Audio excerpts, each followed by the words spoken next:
음.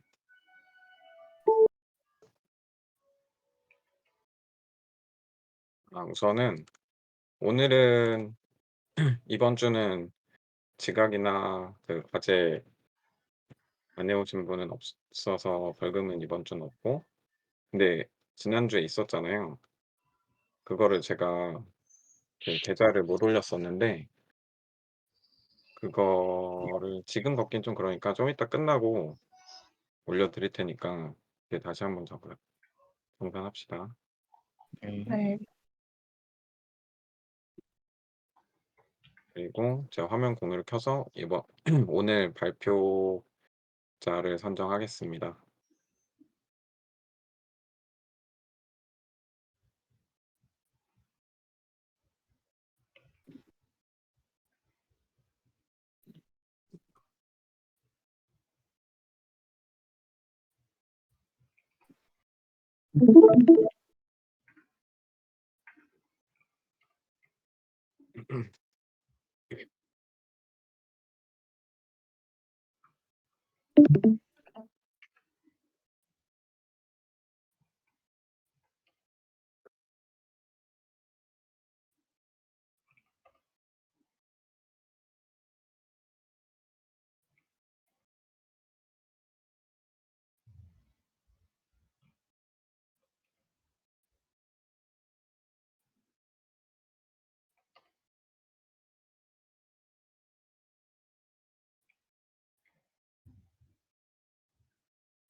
그러면 3주차 발표자 선정하겠습니다. 네. 이번 주는 3명이죠. 네. 입니다. 아, 잠시만요. 어,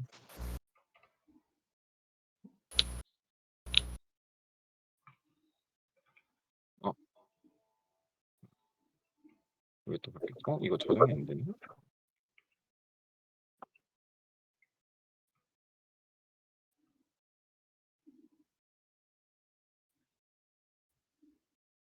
풀 땡겨오면서 바뀐 거 아닐까요? 네, 여기에 저장해도 커밋을 해야 돼서 그런 것 같아요. 네, 이거 저 다 하긴 커밋을 했었는데 혹시 그럼 왜 다시 바뀌었지? 일단은 나왔습니다. 오늘 이번 주 발표자는 태양, 형길, 예은, 순으로 이것도 저장이 안 됐네요. 저가 메모리와 캐시 메모리죠? 챕터 6. 그쵸, 오늘 6, 7, 8 이거를 그때 끝나고 바꿔놨었는데 코드 쪽이 다시 반영이 안 됐네. 아무튼 순서는 이렇게 태양, 형길, 예은님 순으로 진행이 되고 6, 7, 8 순서대로 해주시면 됩니다.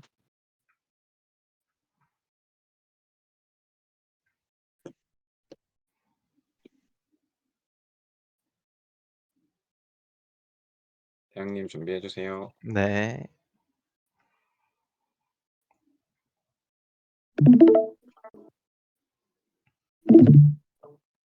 보이시나요? 네, 잘 보입니다. 3주차 만에 처음 이제 발표하게 됐는데 좀 떨리네요.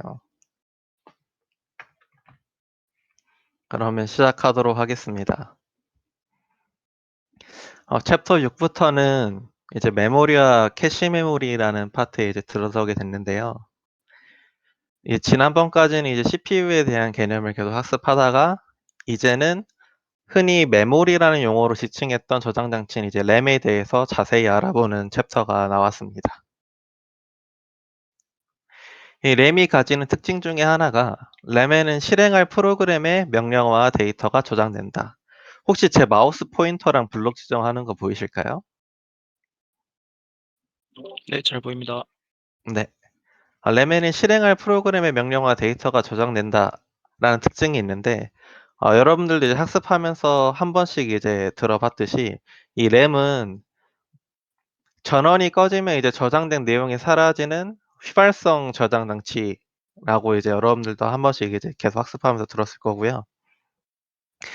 그리고 전원이 꺼져도 이거 오타가 있었네요. 저장된 내용이 유지되는 저장 장치인 이제 비휘발성 저장 장치라고 부르는데, 이거는 이제 바로 보조 기억 장치가 되겠습니다.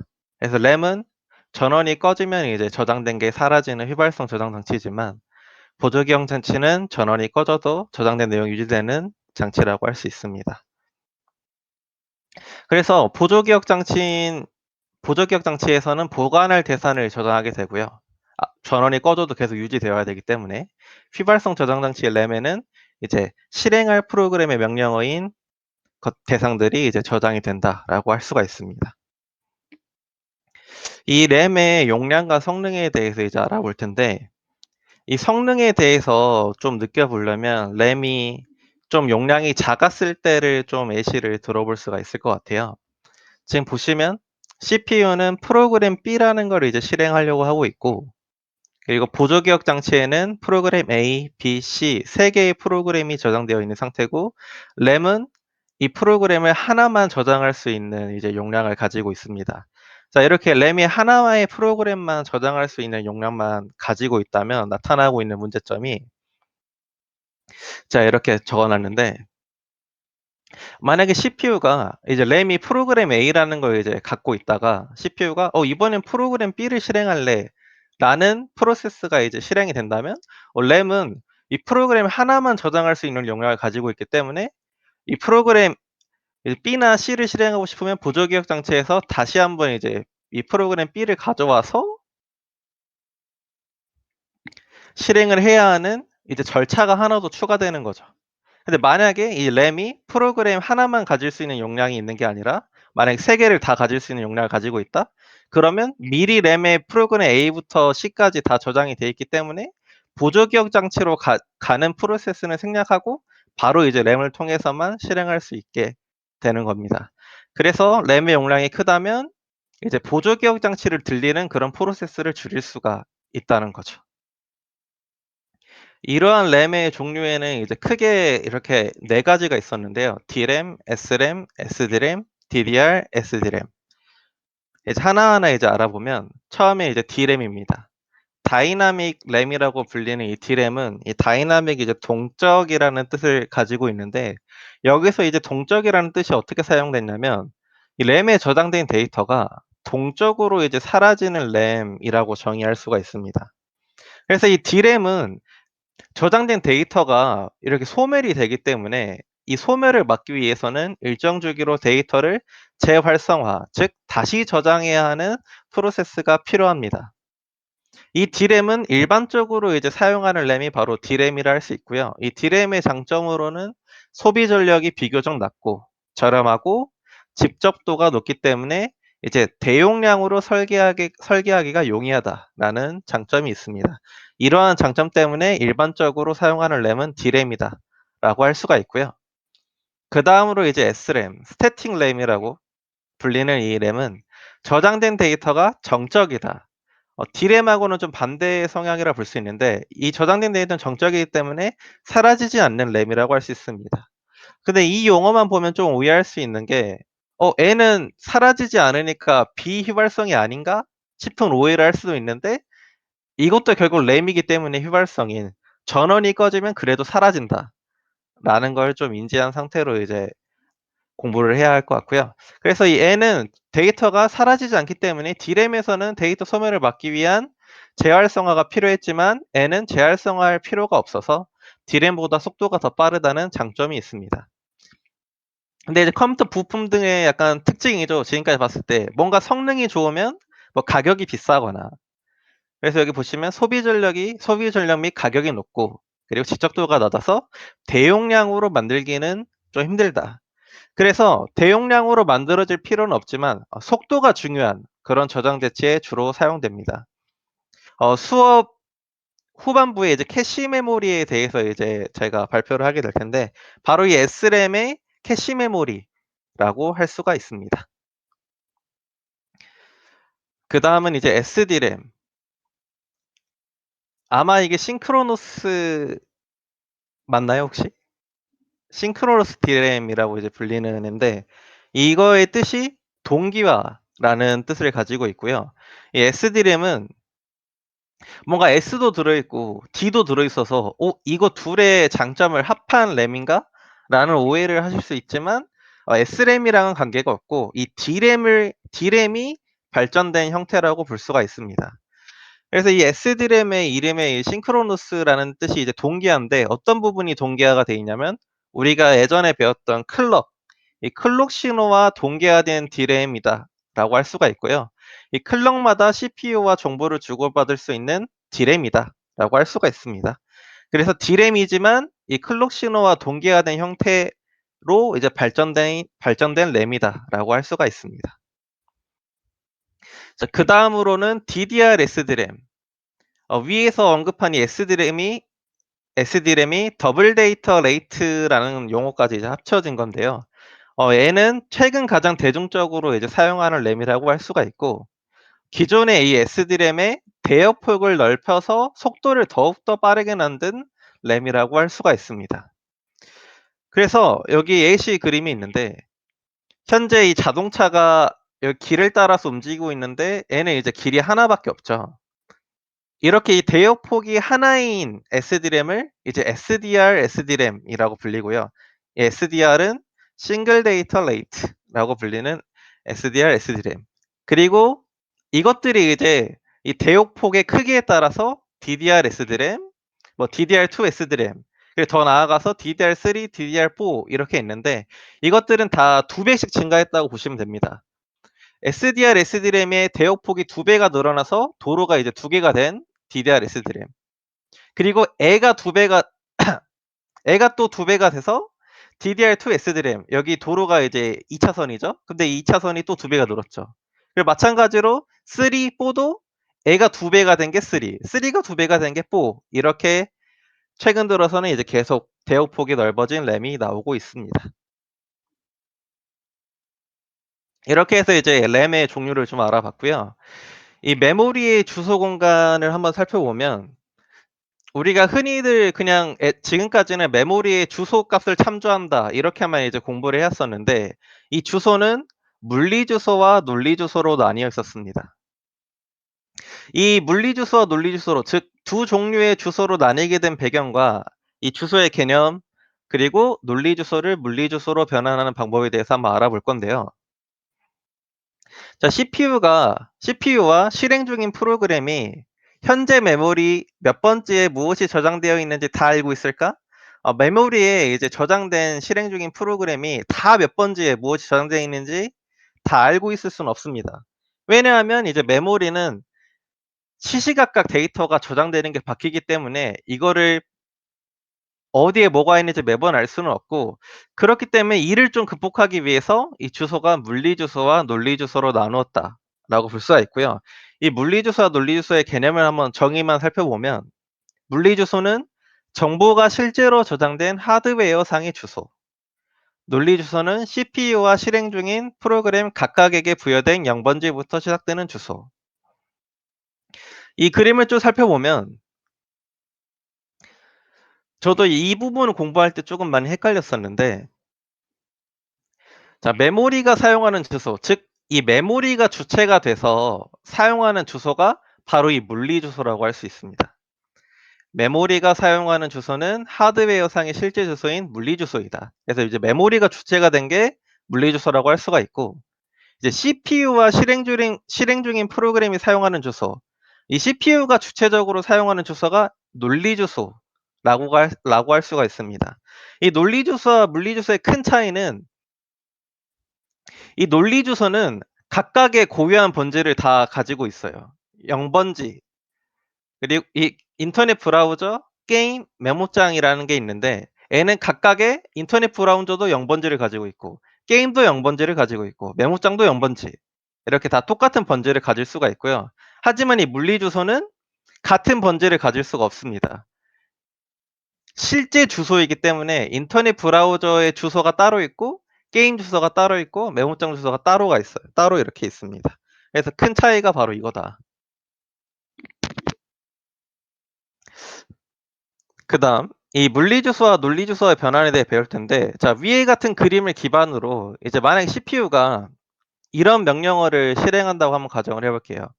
인터넷 브라우저의 0번지에 A를 저장하겠다. 그리고 뭐 게임의 0번지에 데이터를 삭제하겠다. 뭐 이런 명령어를 실행하고자 했었을 때 이 메모리 입장에서는 0번지에 인터넷 브라우저의 0번지에 A를 저장하라고? 게임의 0번지에 데이터를 삭제하라고? 하지만 이 메모리는 물리주소를 기반으로 하기 때문에 물리주소는 이 같은 번지를 갖고 있지 않다고 했었죠. 그래서 내가 아는 0번지는 하나밖에 없는데 인터넷 브라우저 0번지에도 저장하라 하고 게임의 0번지도 데이터를 삭제하라 하고 N은 이해할 수가 없습니다. 그렇기 때문에 메모리와 이 CPU가 서로 상호작용을 하려면 주소의 변환이 이루어진다 라고 할 수가 있고요. 이 주소 변환을 이루게 도와주는 게 이 MMU, 메모리 관리 장치라고 할 수 있습니다. 이 MMU는 CPU, 바로 이 CPU와 주소버스 사이에서 이 원래 논리 주소를 이 메모리가 이해할 수 있는 물리 주소로 바꿔주는 역할을 해요. 그래서 이제 변환하는 방법을 좀 살펴보면은 우리가 예전에 베이스 레지스터라는 걸 이제 잠깐 저희가 배웠었는데, CPU가 발생시킨 논리 주소에 베이스 레지스터 값을 더하여 논리 주소를 물리 주소로 변환한다 이렇게 나와 있죠. 이 그림을 A시로 좀 보면 현재 CPU는 프로그램 A의 100번지 데이터를 삭제해라. 바로 이 100번지가 이제 논리 주소라고 할 수 있어요. 그러면 논리 주소는 이제 100이 되겠죠. 이게 100. 그 다음 베이스 레지스터 값을 더하라. 자, 그러면 이제 베이스 레지스터가 뭔지 한번 기억을 떠올려 봐야 될 텐데 제가 이렇게 적어놨습니다. 베이스 레지스터는 프로그램의 가장 작은 물리주소, 즉 프로그램의 첫 물리주소를 저장하는 것이다. 그래서 여기 보시면 여기 A시로 이제 프로그램 A 이렇게 나와 있는데, 여기 프로그램 A의 첫 시작이 이제 15,000이라고 생각해 주시면 될 것 같아요. 그래서 이 프로그램 A의 첫 시작이 15,000번지였기 때문에 베이스 레지스터가 15,000이란 값이 들어있었고, 즉 MMU는 이 논리주소 100과 베이스 레지스터 값인 15,000을 더해서 나온 값, 즉 15,100번지, 바로 이게 이 CPU가 원하는 위치라고 좀 볼 수가 있습니다. 그래서 이 15,100번지의 데이터를 삭제해라 라는 물리주소 신호로 이제 해석을 할 수가 있는 거죠, 이 메모리는. 자, 근데 이렇게 됐었을 때 하나의 문제점이 있는데, 자, 만약에 메모장 1500번지에 숫자 100을 저장하라 이렇게 돼 있는데, 자, 우리 베이스 레지스터를 한번 살펴볼까요? 메모장을 기준이니까 메모장의 베이스 레지스터는 이 처음, 즉 1000번지가 되겠죠. 그러면 이 1000번지, 베이스 레지스터 1000에 그 다음 논리주소인 100번지 데이터를 삭제해라가 아까 100번지가 논리주소 100이었으니까 이번에는 1500번지였으니까 이번에는 논리주소가 1500이겠죠. 그럼 논리주소 1500과 베이스 레지스터인 1000번지가 더해지면 2500번지가 물리주소로 이제 변환이 될 겁니다. 자, 근데 2500번지면 여기 프로그램 중에서 인터넷 브라우저 사이로 들어가겠죠. 이 인터넷 브라우저 시작이 2000번지니까. 이렇게 되면 CPU가 원한 건 메모장이라는 프로그램 1500번지의 숫자를 저장하라는 명령어였는데, 이걸 물리주소로 변환하고 나보니까 메모장 프로그램 주소가 아닌 인터넷 브라우저 주소로 가버린다는 거죠. 그렇기 때문에 이와 같은 명령어, 인터넷 브라우저, 즉 다른 영역을 침범을 해버리기 때문에 이런 명령어는 실행을 하면 안 됩니다. 그래서 이런 명령어 실행을 방지하기 위해서 이 한계 레지스터라는 개념이 이제 나오게 되었어요. 자, 이제 한계 레지스터를 한번 가볼게요. 자, 한계 레지스터, 제가 아까 설명한 프로그램의 영역을 침범하는 명령의 실행을 막는 역할을 하게 되고요. 자, 베이스 레지스터가 실행 중인 프로그램의 가장 작은 물리주소를 저장한다면, 아까 우리 베이스 레지스터는 이 프로그램의 시작점을 뜻한다고 했었죠. 이 한계 레지스터는 논리주소의 최대 크기를 저장한다. 결론적으로 CPU가 접근하려는 논리 주소는 한 개 레지스터가 저장한 값보다 커서는 안 된다. 자, 아까처럼 만약에 프로그램 B 시작값, 즉 이 부분이 이제 베이스 레지스터 값이 되겠죠. 그러면 이 프로그램 B가 차지하고 있는 최대 영역치가 있을 텐데 바로 이거를 넘어가면 안 된다는 겁니다.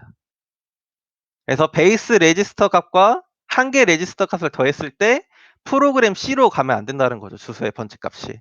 그래서 이제 프로그램 B 주소값만 차지해야 된다. 그래서 바로 이 프로그램 B 주소값이 이 한 개 레지스터 값이라고 좀 볼 수가 있는 거예요. 자, 그럼 예를 보면 베이스 레지스터가 이제 100. 바로 여기가 되겠죠. 프로그램 A의 베이스 레지스터.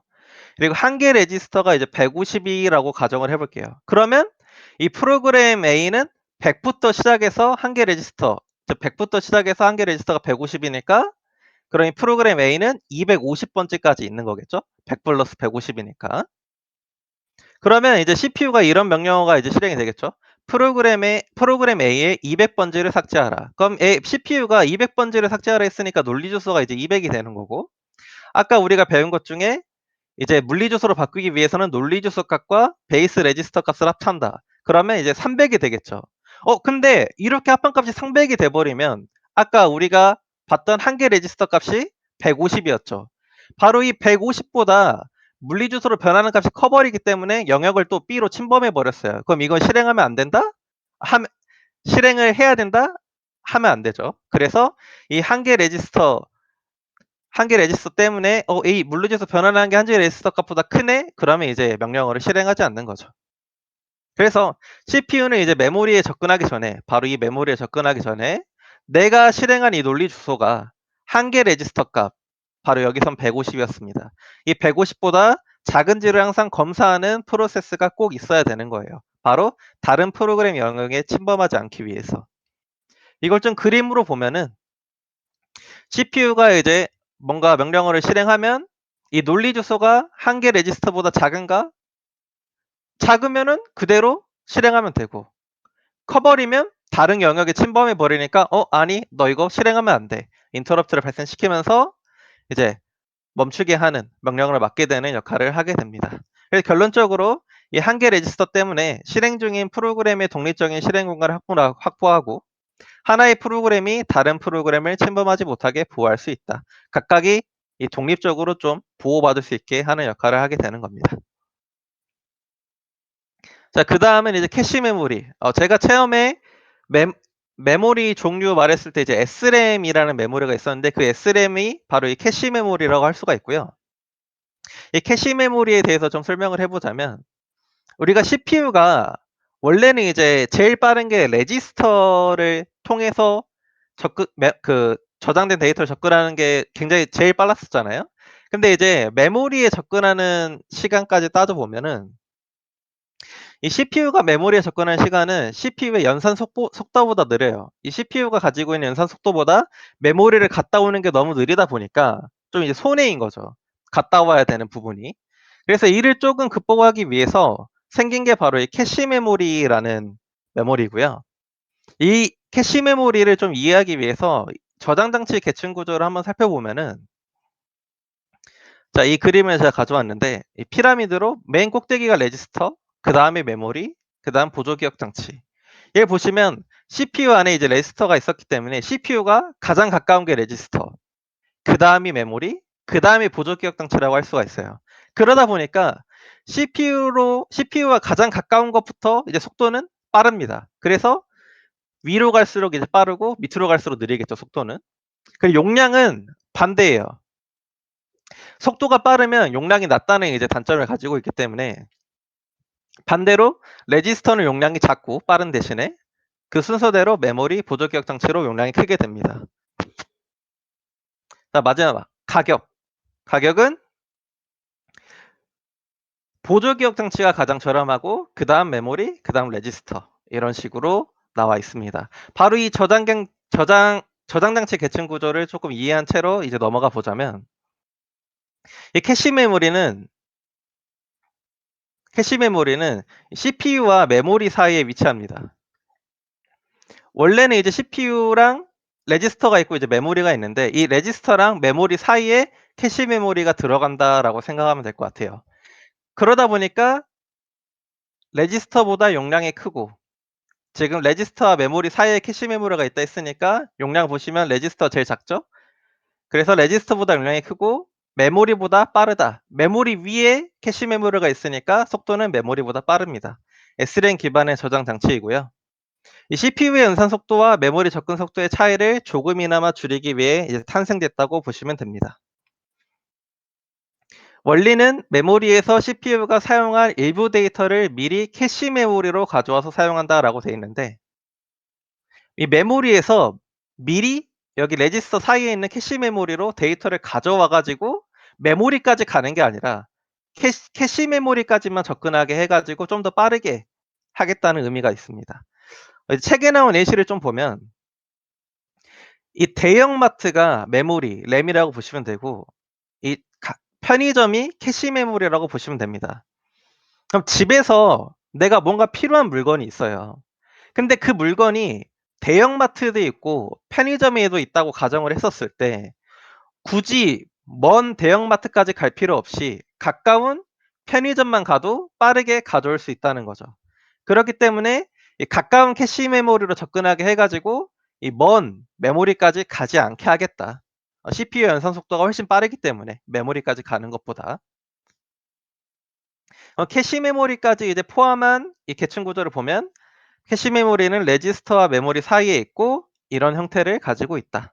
그래서 메모리보다는 빠르고 근데 용량은 이제 좀 더 작겠죠.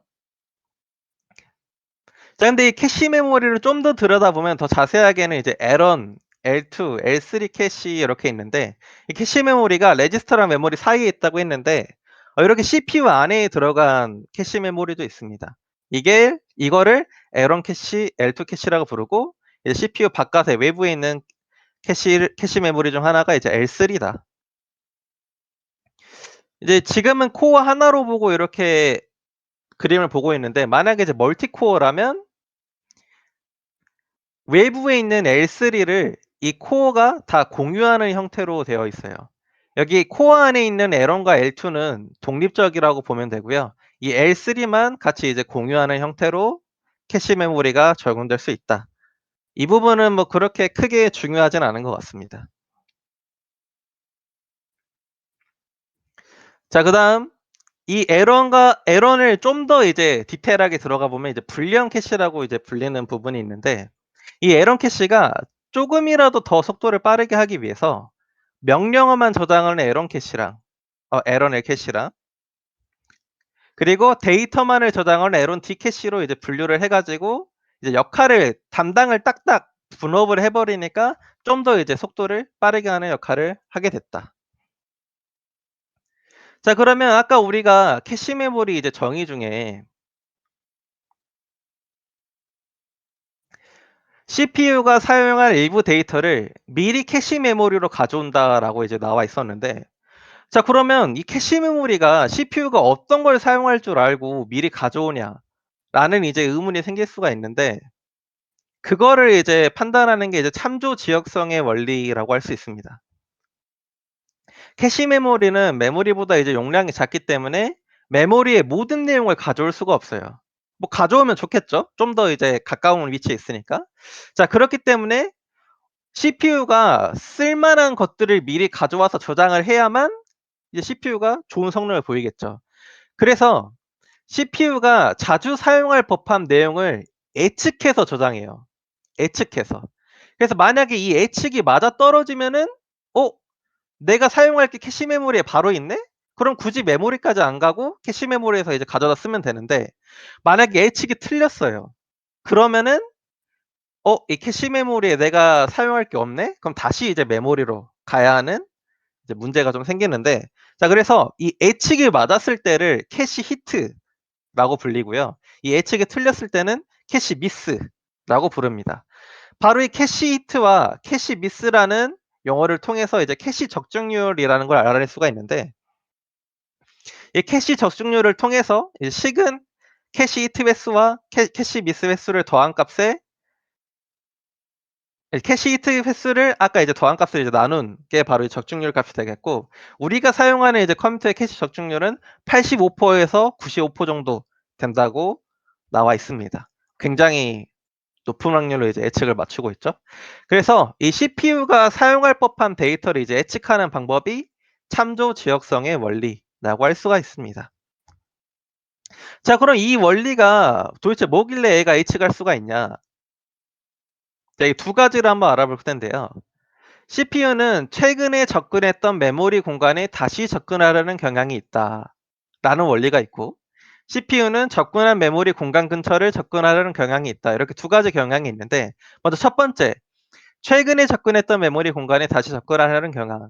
밑에 AC 그림을 좀 살펴보시면 시연으로 돼 있는데 그렇게 크게 어렵지는 않아요. 지금 보시면 이제 num이라는 변수가 이제 생성이 되고, 밑에는 이제 포문, 반복문이 이제 실행이 되고 있는데, 이 반복문 안에 또 num이라는 변수가 이렇게 나오고 있죠.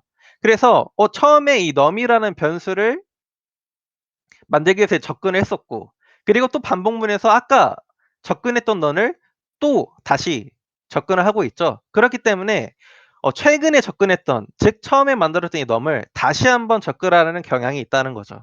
이런 원리가 있었기 때문에 이런 방법으로 먼저 예측을 하고, 그 다음은 두 번째 방법, 접근한 메모리 공간 근처를 접근한다. 이제 공간 지역성이라도 불리는데요.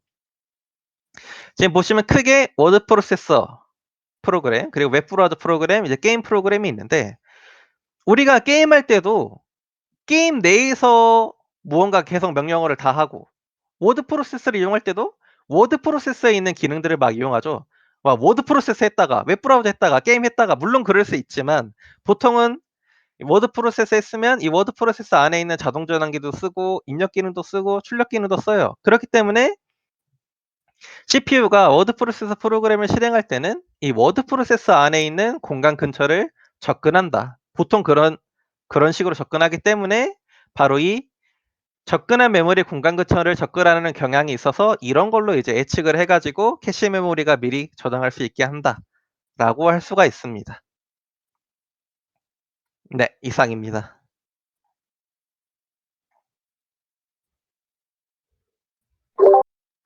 네, 잘 들었습니다. 잘 들었습니다. 명강이 아주 잘 들었습니다. 잘 들었습니다. 네, 자유롭게 질문해 주시면 될 것 같습니다. 제가 질문 한번 해볼게요. 캐시 메모리에 대해서 좀 간단하게 설명해 주시고 왜 사용하는지에 대해서 좀 얘기 부탁드릴게요. 아까 이제 발표했던 A씨를 똑같이 또 들어보면은, 현재 우리가 집에 있는데 만약에 뭐 세제를 사고 싶어요. 근데 이제 세제는 우리 집에서 한 1km 떨어져 있는 대형마트에도 팔고 우리 집에서 바로 앞에 있는 편의점에서도 팔아요. 그러면 우리가 굳이 1km를 고생해서 갈 필요 없이 바로 앞에 있는 편의점에서 사면 좀 더 빠르게 사올 수가 있죠. 그래서 이 CPU의 연산 속도보다 이 메모리, 즉 대형마트를 가는 거리가 너무 멀다 보니까 이게 너무 손해인 거예요. 이 대형마트 가는 거리보다 내가 집에서 공부를 하는 게 더 효율적인 것 같은 거예요. 그래서 이 대형마트 사이에 이 캐시 메모리, 즉 편의점을 두고 캐시 메모리에 똑같이 세제를 파니까 이제 좀 더 거리적으로 이득을 보게 함으로써 좀 더 연산 속도가 빠른, 그 메모리에 접근하는 속도보다 연산 속도가 빠른 이 비효율적인 성능을 좀 더 개선하는 역할을 하게 되는 거고. 두 번째 질문이 뭐였죠? 왜 사용하는지에 대해서 얘기해 달라는 거였는데. 그것까지 얘기가 됐네요, 그러면은. 네네네. 네. 나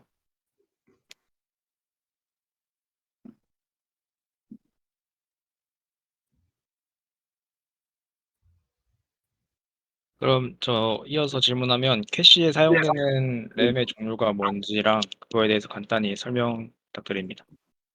질문이 캐시에 사용되는 램에 메모리, 대해서. 네, 설명해 아, 주시고 네, 뭔지, 네, 네. 캐시 메모리는 이제 SRAM이라고 할 수 있고요. 이 SRAM은 원래 이제 D램이 있었는데 D램이 이제 다이나믹 램이었고 SR램이 이제 스태틱 램이었죠. 다이나믹 램은 동적이라는 뜻을 가지고 있었는데 이제 데이터가 계속 이제 사라지는 현상이 있었기 때문에 그거를 매번 저장해야 하는 단점이 있었어요. 근데 이제 SRAM은 정적이라는 의미를 가지고 있고 N은 D램과 달리 저장된 데이터가 사라지지 않습니다. 그러다 보니까 또 저장해야 하는 행위가 필요 없기 때문에 D램보다 훨씬 더 성능이 좋다라고 할 수가 있습니다. 네, 잘 들었습니다.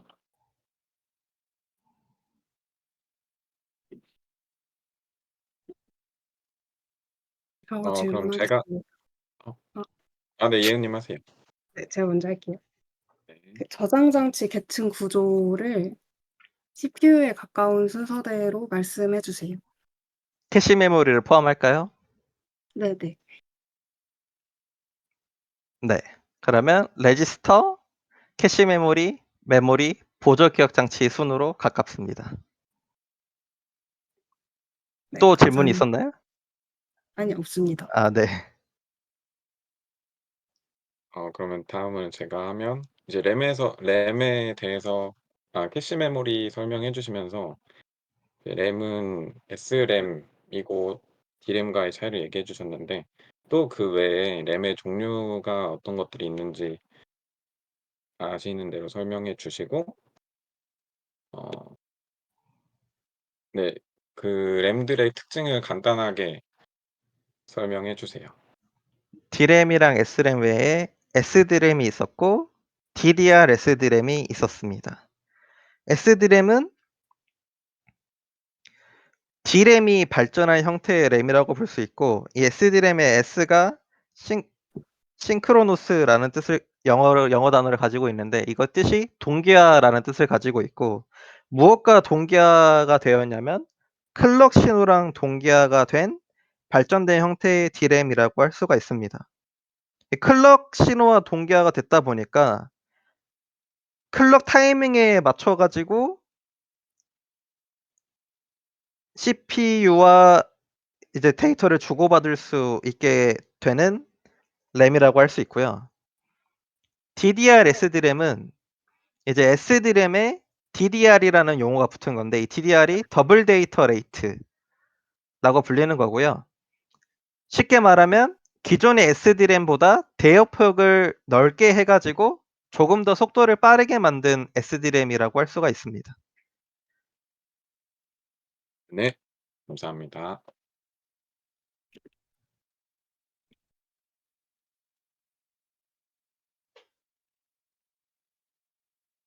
질문 더 없나요?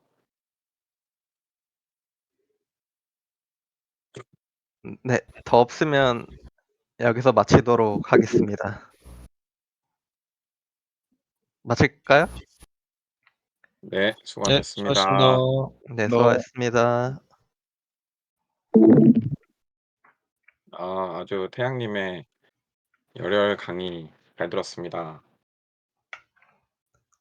힘드네요. 약간 그 강사 시절에 그때가 이제 좀 나온 것 같은데 아 근데 시간 좀 짧게 하려고 PPT는 좀 간단하게 만들었는데 막상 하니까 시간이 좀 오래 걸린 것 같네요. 그때 그 시절이 떠올라서 그때처럼 수업하던 식으로 하셔서 그런 것 같은데요. 혹시 몇 분 했나요? 14분에 시작했거든요. 한 뭐야 30분 했구나. 다음에는 좀 더 줄여야겠네요. 근데 너무 빠져들었어요 저는. 진짜 강의 보는 느낌. 맞아요. 수업 듣는 것 같아. 아니 근데 본인이 수업이라고 하신 거 알아요? 아 그래요? 설명하면서? 아무튼 너무 잘 들었고요. 근데 제가 이거 발표를 오늘 시작하기 전에 지난번에 얘기했던 것처럼 미리 한번 언급을 하고 시작했어야 되는데 일단 태양님의 수업은 잘 들었지만 그래도 어 쪼끔 이제 시간 제한을 두기로도 했었고 근데 이제 저희가 저번에 소챕터당 3분으로 얘기를 했었는데 또 어떻게 보면 짧을 수도 있을 것 같아서 일단 오늘 남은 거는 5, 6, 7, 8 챕터에 남은 게 2 챕터씩이잖아요. 일단은 10분씩으로 그러면 일단 제한 두고 한번 진행해 보겠습니다. 네. 네.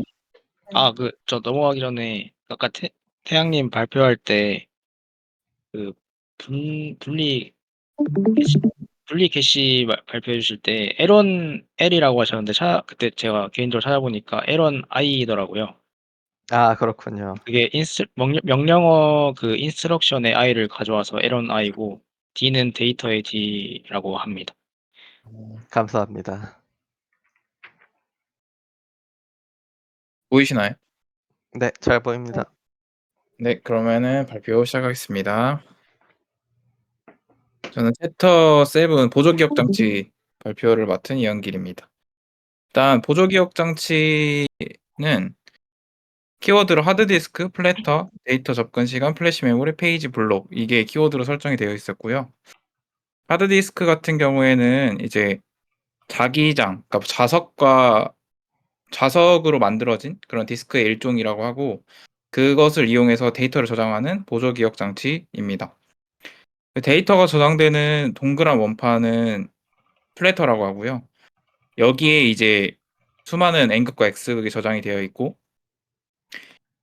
여기에 있는 데이터에 접근하기 위해서 이제 이거를 돌려서 이제 데이터를 찾을 수 있게끔 하는 스핀들이라는 구성 요소가 있고요.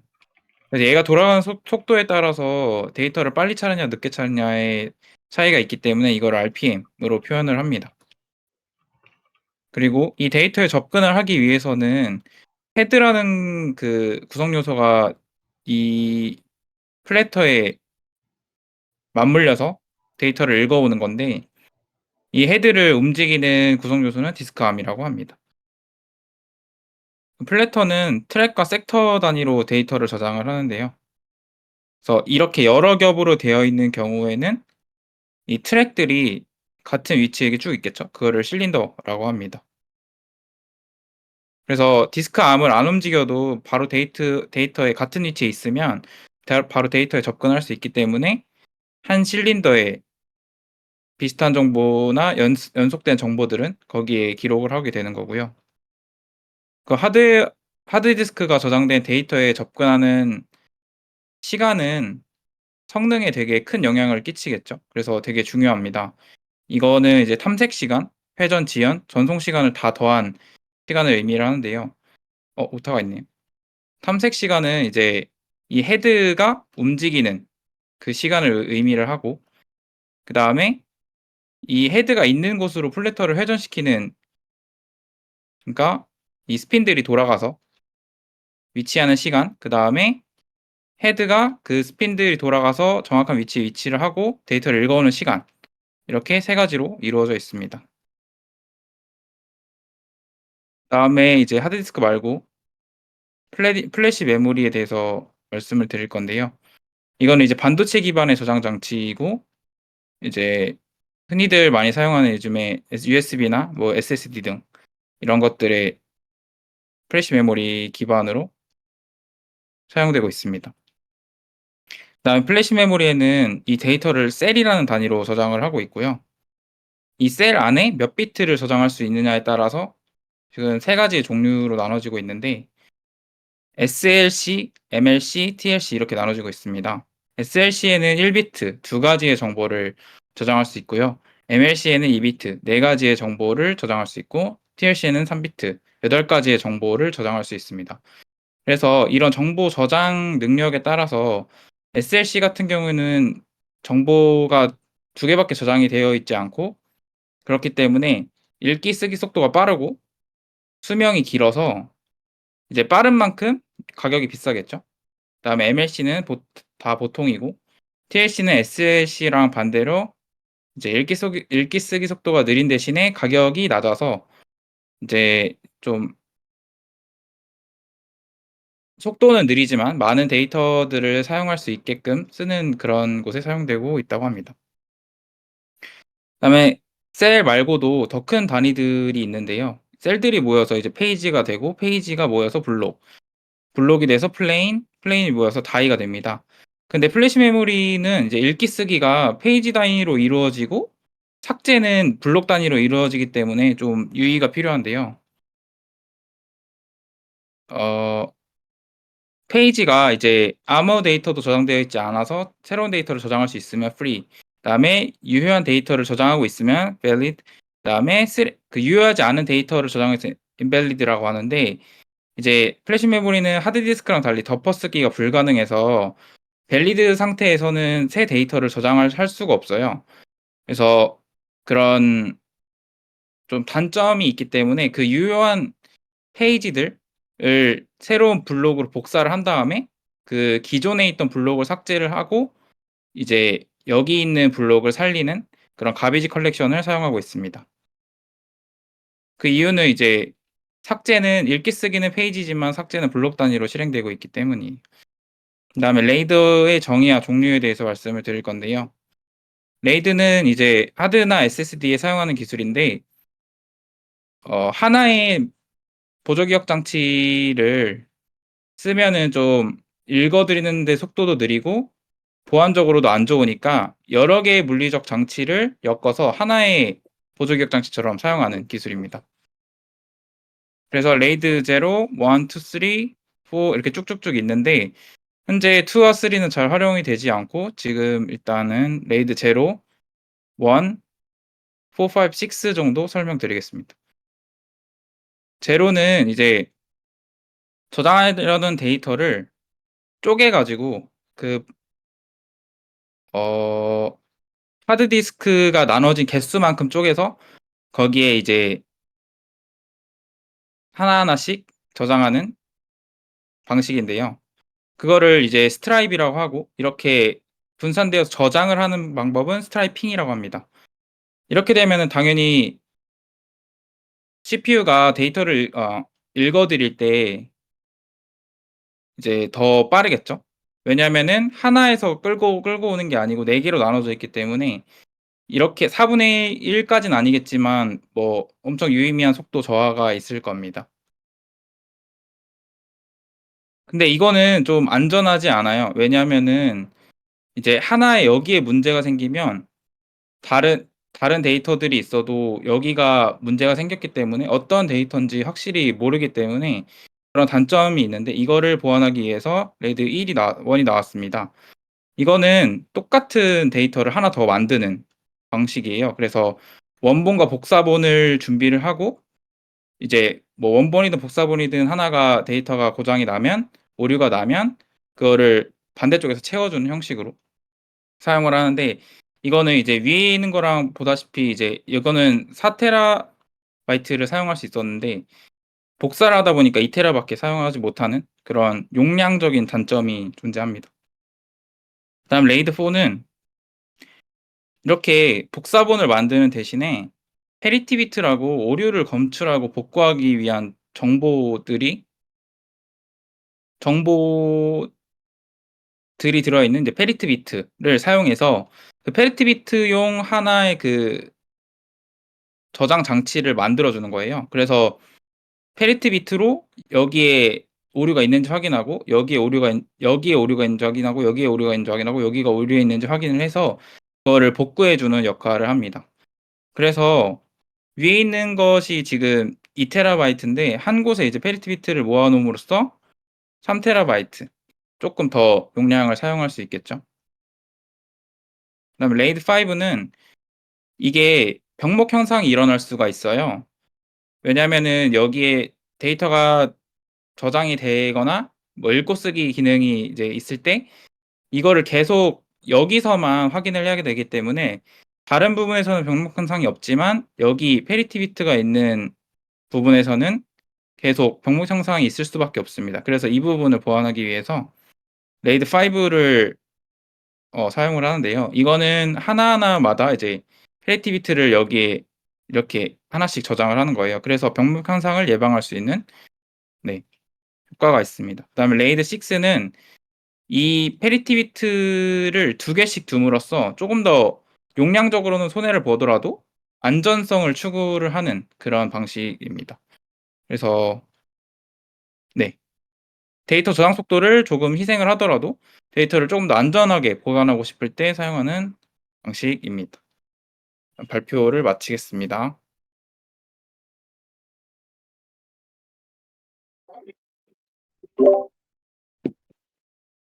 잘 들었습니다. 감사합니다. 고맙습니다. 딱 10분 맞춰주셨네요, 현길님. 네. 노력했습니다. 챕터당 5분이면 딱 적당한 것 같네요. 근데 보니까. 조금 서둘러야 되는 감이 없지 않아 있긴 해요. 아, 지금 이것도? 네. 그래서 조금 정리돼서 말을 못한 느낌이어서 음, 음 잘한 것 6, 같은데. 7분 정도면은 딱 적당할 것 같긴 합니다. 네. 그리고 또 이 부분이 그렇게 어려운 부분이 아니고 쭉 듣기만 하면 이해가 되는 부분이어서 시간을 맞출 수 있었던 것 같아서 제 그럼 생각에는 일단 네. 일단은 그냥 5 분에서 7 분, 8 분 이 정도로 그냥 유동적으로 해도 괜찮을 것 같아요. 우선은 소챕터당 5분 하면 2챕터면 10분이고 3챕터면 15분이잖아요. 네.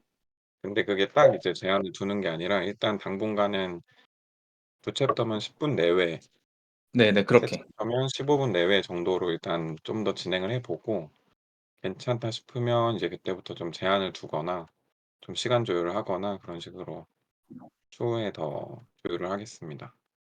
네. 알겠습니다. 저는 네. 잘 들었고 이제 형님 화면 끄신 라이브 끄신 거예요?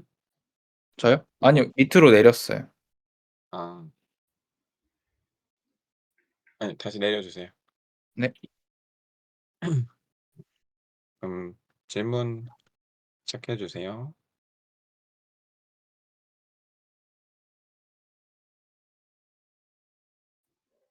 저부터 할까요? 네. 하드디스크가 저장된 데이터에 접근하는 시간 종류가 있었는데 그 종류들과 그게 각각 어떤 것인지 한번 설명해 주세요. 어 하드디스크 접근 시간은 총 3 가지로 이루어져 있었는데요. 하나가 탐색 시간, 그다음에 회전 지연이었나요? 그거랑 전송 시간 이렇게 3 가지로 이루어져 있는데 이제 탐색 시간 같은 경우에는 어 트랙 데이터가 저장되어 있는 곳까지 트랙까지 이제 헤드가 이동하는 시간이고요. 그다음에 그 헤드가 회전 지연 같은 경우에는 플래터를 돌려야 되잖아요. 왜냐면은 그 데이터가 위치한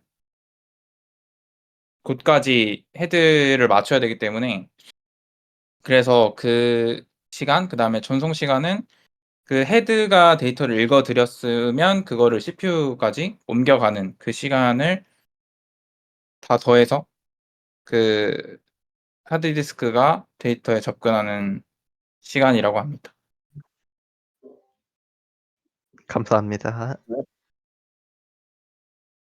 저 질문 드릴게요. 레이드의 종류에 여러 가지가 있었는데 네. 하는 걸 최우선으로 생각할 때 어떤 레이드를 사용하는 게 좋을지랑 그 이유에 대해서 말씀해 주세요. 그 중간 그 제일 중요한 부분이 살짝 씹혔는데 복구하는 거를 최우선으로 생각할 때 어떤 레이드를 사용하는 게 좋을지. 지금 발표를 레이드 6 까지밖에 안 했기 때문에 그 이후의 레이드에 대해서는 잘 모르지만 여기에 나와 있는 것까지 봤을 때는 레이드 6가 복구하는 데에서는 가장 의미가 있다고 생각을 합니다.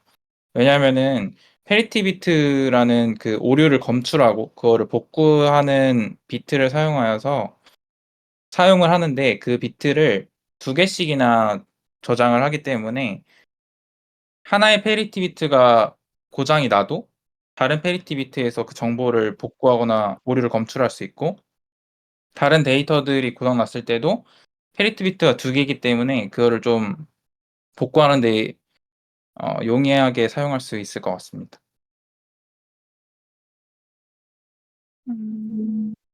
일단은 그 여쭤본 거는 레이드 1을 생각하고 여쭤본 거긴 한데 네. 말씀하신 거 들어보면 그것도 맞는 것 같아요. 잘 들었습니다.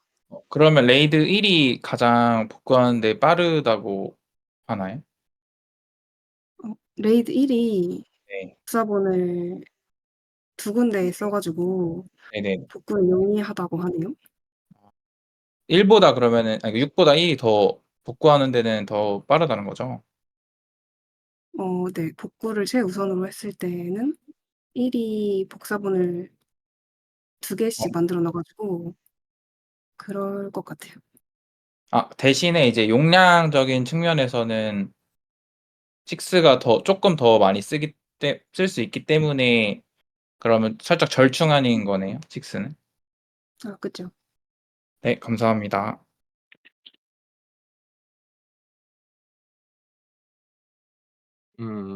방금 이제 얘기한 거에 대해서 제가 알고 있는 바로 조금 더 보충을 하자면 레이드 1 에서는 이제 이 복구용으로 사용되는 게 페리티비티를 쓰는 게 아니라 아예 백업으로 복사를 시켜서 복사본을 쓰는 거기 때문에 아마 복구에는 용이한 게 레이드 1이 맞을 것 같아요.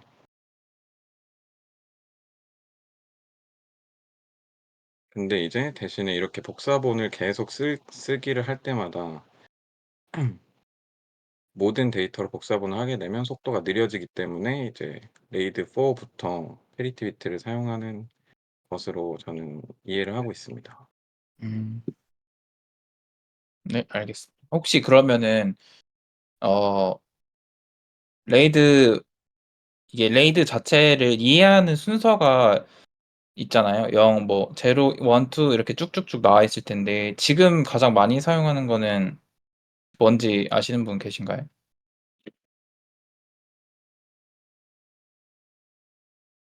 여기까지는 안 찾아봤는데 뭐 아니면 6 이외에도 있으니까 그 뒤에 세대가 더 많이 쓰이지 않을까 싶긴 합니다. 일단은 네, 알겠습니다.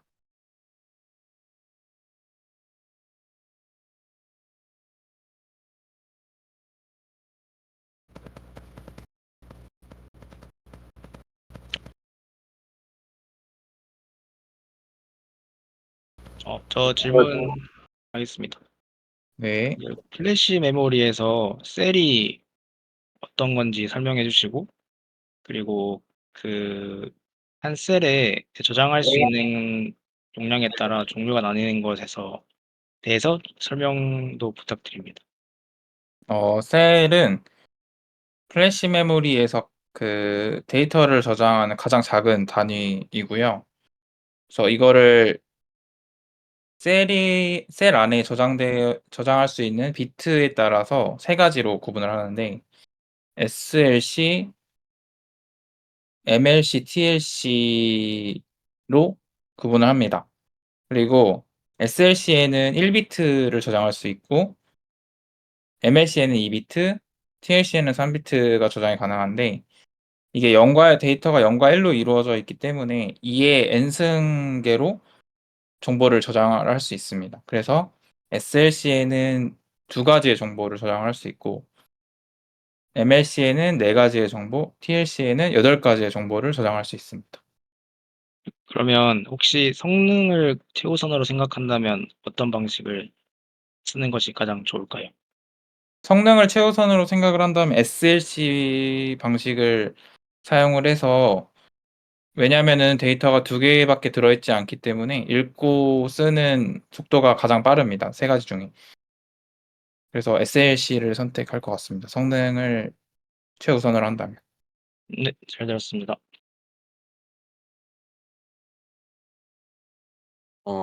방금 대답에서 조금 제 의견을 말씀하자면 그 이제 책에서는 이 SLC는 뭐 2개의 정보, MLC는 4개의 정보 라고 설명을 하긴 했는데 제 생각에는 만약에 이러한 셀 레벨에 대한 질문이 나왔을 때 이 비트 수로 얘기하는 게 더 좋을 것 같긴 합니다.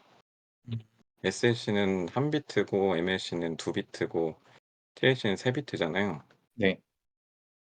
근데 만약에 2 개의 정보가 들어있다고 하면 2 개의 비트가 들어있다는 거랑 혼동이 갈 수 있기 때문에 음. 비트로 얘기를 하는 게 좋을 것 같아요. 네, 알겠습니다.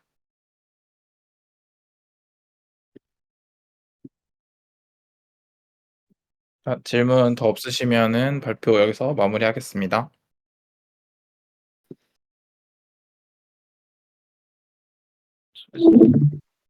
수고하셨습니다. 감사합니다. 고생하셨습니다.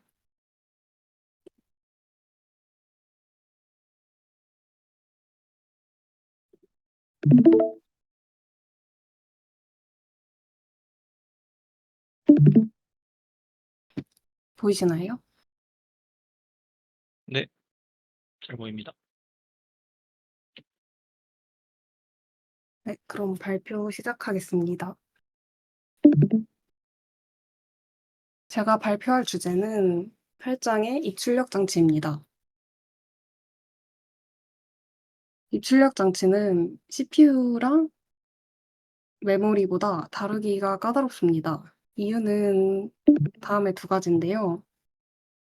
첫 번째는 입출력 장치의 종류가 너무 많다는 것입니다. 종류가 너무 많기 때문에 규격화하기 어렵다는 점이 있습니다. 그리고 2 번째는 CPU랑 메모리의 데이터의 전송률은 높지만 입출력 장치의 데이터 전송률은 낮기 때문에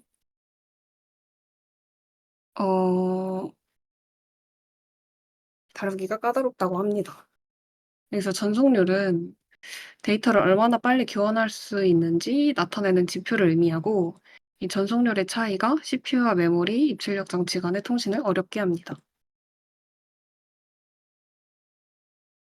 이런 이유로 입출력 장치는 컴퓨터에 직접 연결되지 않고 장치 컨트롤러라는 하드웨어를 통해 연결되는데 입출력 제어기, 입출력 모듈 등으로 다양하게 불립니다.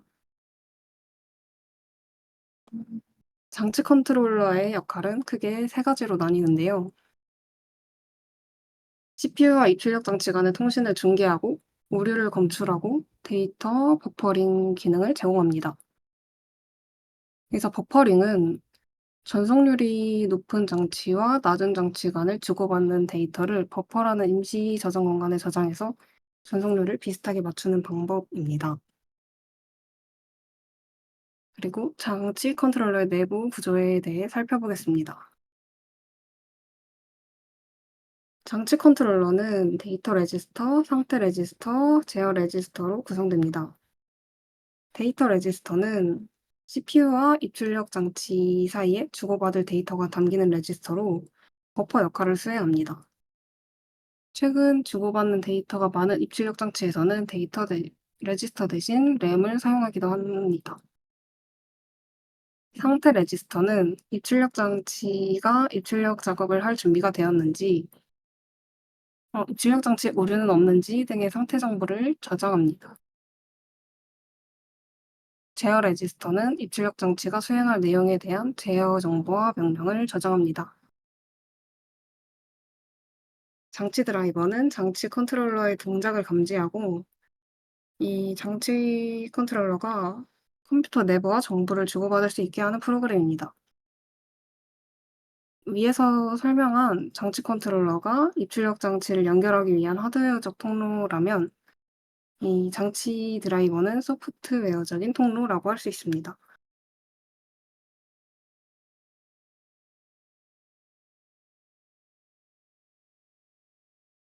프로그램 입출력이란 프로그램 속 명령어로 입출력 장치를 제어하는 방법인데요.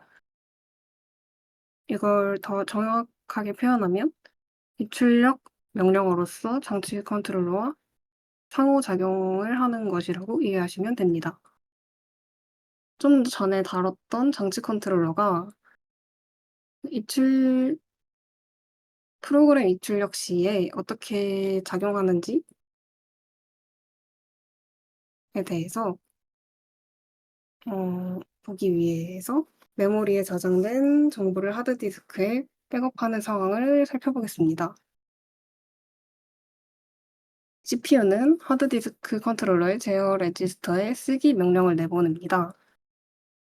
그리고 하드디스크 컨트롤러는 하드디스크의 상태를 확인하고 쓰는 것이 가능한 상태라면 준비 완료를 표시합니다. 그리고 CPU는 상태 레지스터를 주기적으로 읽어보면서 이 하드디스크의 준비 여부를 확인하고 만약에 하드디스크가 준비되었다면 백업할 메모리의 정보를 데이터 레지스터에 씁니다. 근데 이 백업 작업이 끝나지 않았다면 1번부터 다시 반복을 하고 이게 끝나면 작업을 종료하게 됩니다.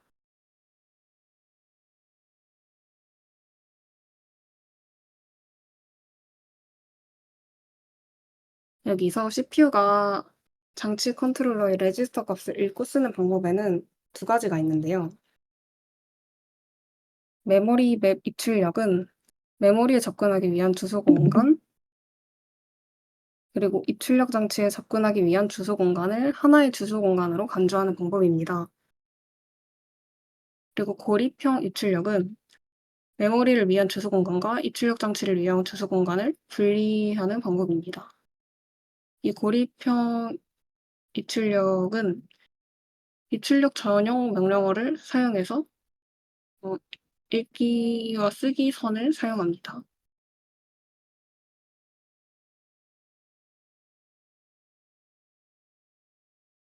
인터럽트 기반 입출력은 장치 컨트롤러가 입출력 작업을 끝내고 CPU에게 인터럽트 요청 신호를 보내면 CPU는 하던 일을 잠시 백업하고 인터럽트 서비스 루틴을 실행하는 방법입니다. 이런 인터럽트가 동시에 발생하면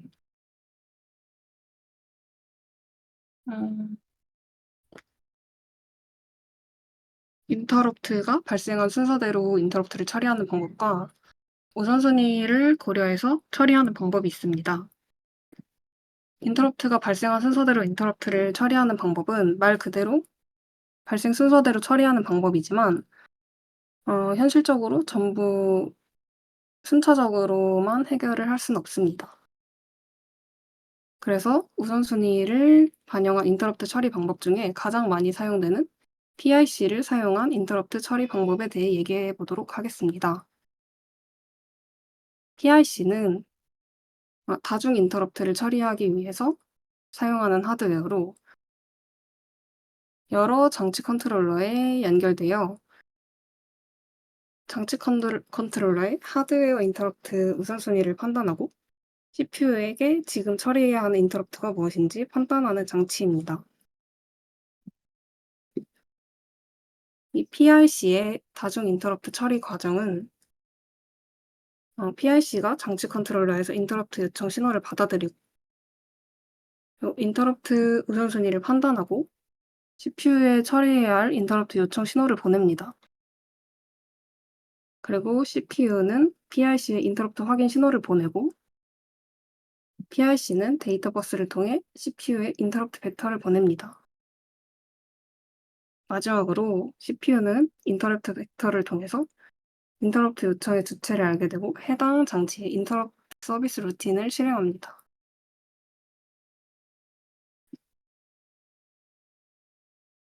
마지막으로 DMA 입출력에 대해 알아보겠습니다. DMA 입출력은 입출력 장치와 메모리가 CPU를 거치지 않고서도 상호작용할 수 있는 입출력 방식입니다. 앞에 두 방식은 무조건 CPU를 거쳐야 했는데 이와 비교하면 큰 차이점이라고 볼 수 있습니다. 그리고 DMA 입출력은 시스템 버스에 연결된 DMA 컨트롤러라는 하드웨어가 필요합니다. DMA 입출력 과정은 다음과 같습니다. CPU는 DMA 컨트롤러에 입출력 장치의 주소, 수행할 연산, 읽거나 쓸 메모리의 주소 등과 같은 정보로 입출력 작업을 명령합니다. 그리고 DMA 컨트롤러는 CPU 대신 장치 컨트롤러와 상호작용하면서 입출력 작업을 수행합니다. 이때 DMA 컨트롤러는 필요하다면 메모리에 직접 접근하여 정보를 읽거나 씁니다. 마지막으로 입출력 작업이 끝나게 되면 DMA 컨트롤러는 CPU에 인터럽트를 걸어서 작업이 끝났음을 알립니다. 여기서 DMA 컨트롤러는 시스템 버스로 메모리에 직접 접근이 가능하지만 시스템 버스는 공용 자원이기 때문에 동시 사용이 불가능하다는 문제점이 있습니다. 따라서 CPU가 시스템 버스를 이용하지 않을 때마다 조금씩 시스템 버스를 이용하거나 CPU가 일시적으로 시스템 버스를 이용하지 않도록 허락을 구하고 시스템 버스를 이용하게 됩니다.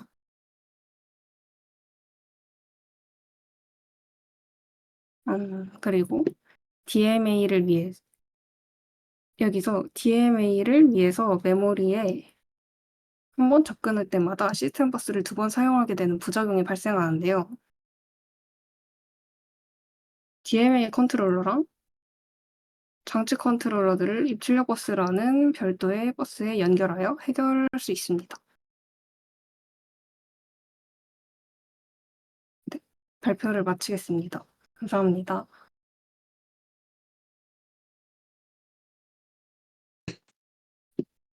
잘 들었습니다. 좋습니다. 잘 들었습니다.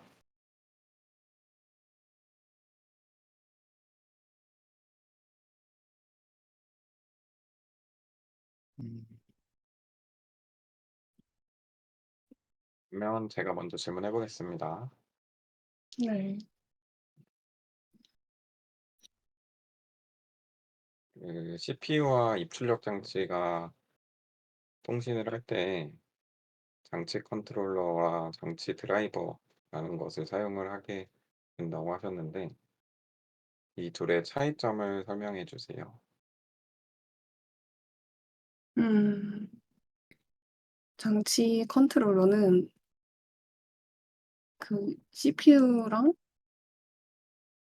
입출력 장치 사이에서 동작을 하는 거고, 장치 컨트롤러는 장치 컨트롤러가 그거고, 장치 드라이버는 장치 컨트롤러의 동작을 이해해서 컴퓨터랑 정보를 주고받을 수 있게 하는 차이가 있습니다.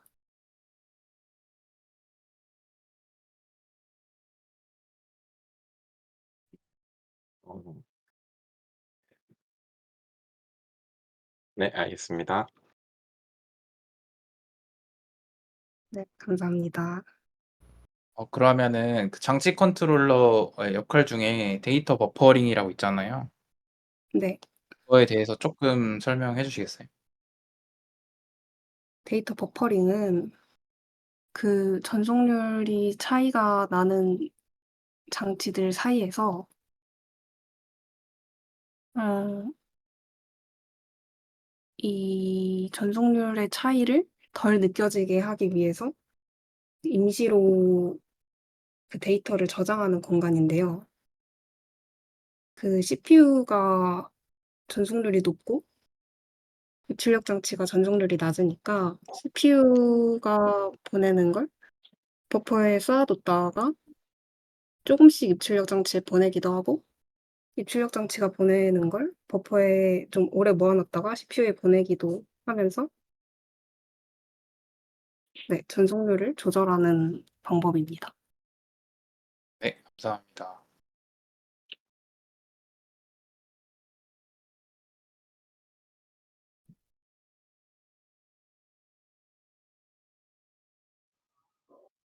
그러면 저희가 지안의 님이 먼저 하세요. 네. 저는 그 CPU가 장치 컨트롤러의 값을 읽고 쓰는 방법에는 메모리의 입출력과 고립형 입출력이 있는데요. 이 두 가지에 대해서 설명해 주시고 차이점을 말씀해 주세요. 음, 그 메모리 맵 입출력은 그 공간을 하나의 공간을 쓰는 건데 그게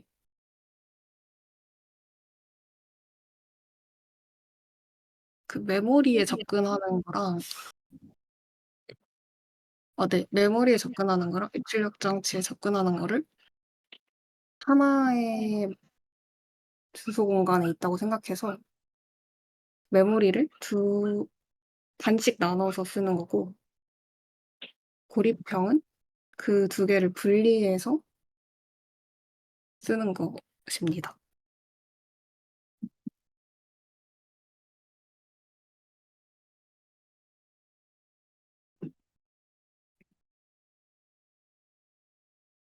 그러면 메모리 공간, 주소 공간은 네. 어떤 게 조금 더 효율적일까요? 메모리 주소 공간은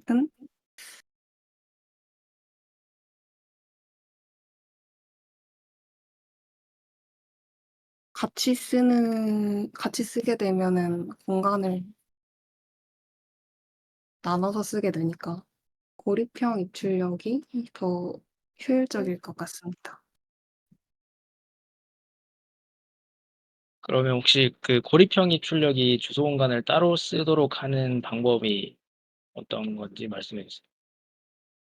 주소 공간을 따로 쓰는 방법이요?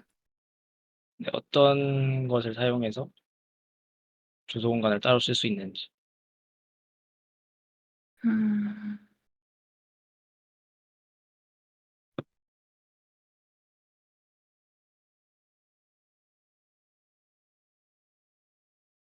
잘 기억이 나지 않습니다. 제가 원했던 거는 입출력 전용 명령어를 사용한다는 걸 여쭤봤습니다. 그래서 아. 메모리 맵 입출력은 같은 메모리 공간을 쓰니까 같은 명령어를 사용을 해서 메모리와 입출력 장치에 같은 명령어를 사용할 수 있다는 특징이 있고, 고립형 입출력은 입출력 전용 명령어를 사용을 하기 때문에 이 주소 공간을 분리해서 메모리 주소 공간이 축소되지 않는다는 걸 여쭤보려 했습니다. 네, 감사합니다.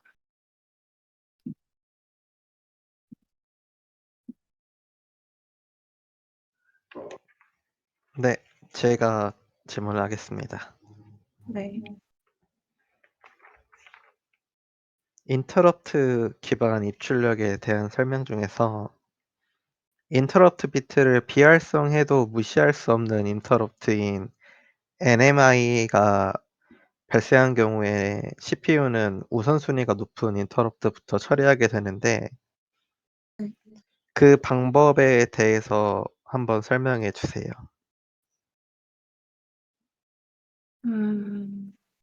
인터럽트가 여러 개 발생했을 때 말씀하시는 거죠? 네.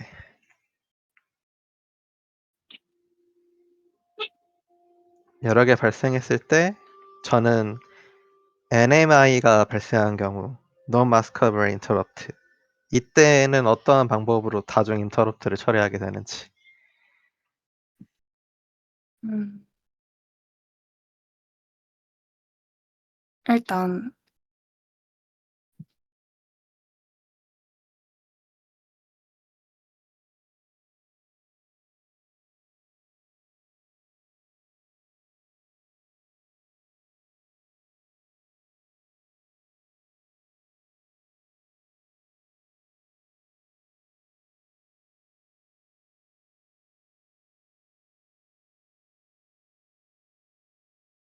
그 논 마스커블 인터럽트를 그게 발생했을 때는 우선순위를 판단할 수가 없잖아요.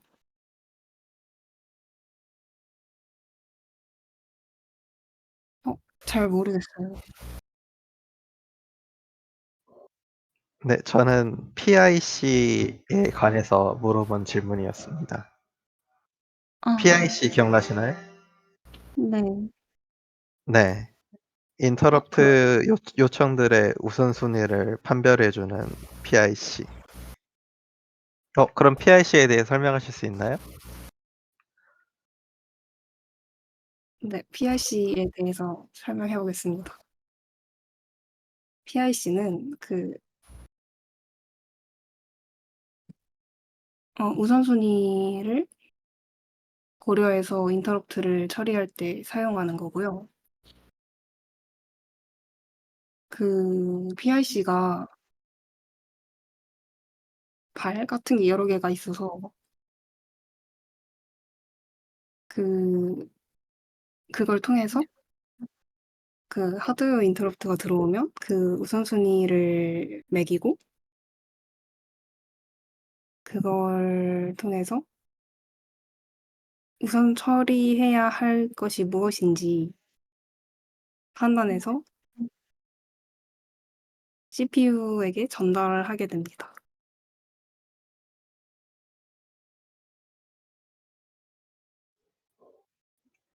고생하셨습니다. 감사합니다. 네. 이 파트가 좀 외울 게 많아가지고 고생하셨어요. 네, 감사합니다.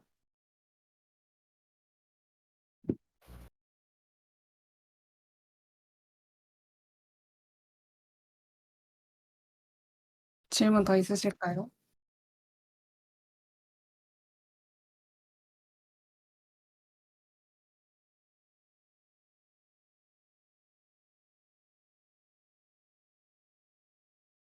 네, 없으면 예은님 발표 이걸로 마치겠습니다. 고생하셨습니다. 네, 고생하셨습니다. 하셨습니다.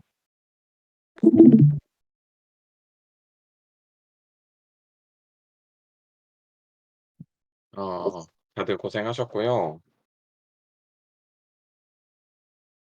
우선은 발표 시간은 아까 얘기했던 대로 일단은 두 챕터당 일단 5분, 한 챕터당 5분 정도로 해서 일단은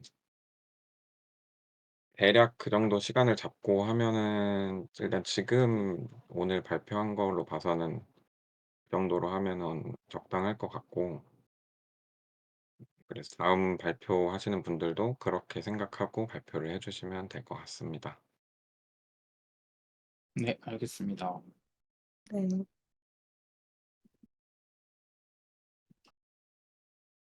음, 이제 컴퓨터 구조가 끝이 났는데 다음에 운영체제잖아요. 저는 다음 진도를 제가 보니까 이제 챕터 9부터 해서 15까지 총 8개인데 제가 봤을 때는 90 다음 주 하고 11, 12, 13 하고 14, 15 마지막에 해서 3주 그렇게 하면은 적당할 것 같은데 어떠신가요? 좋습니다. 네, 좋습니다.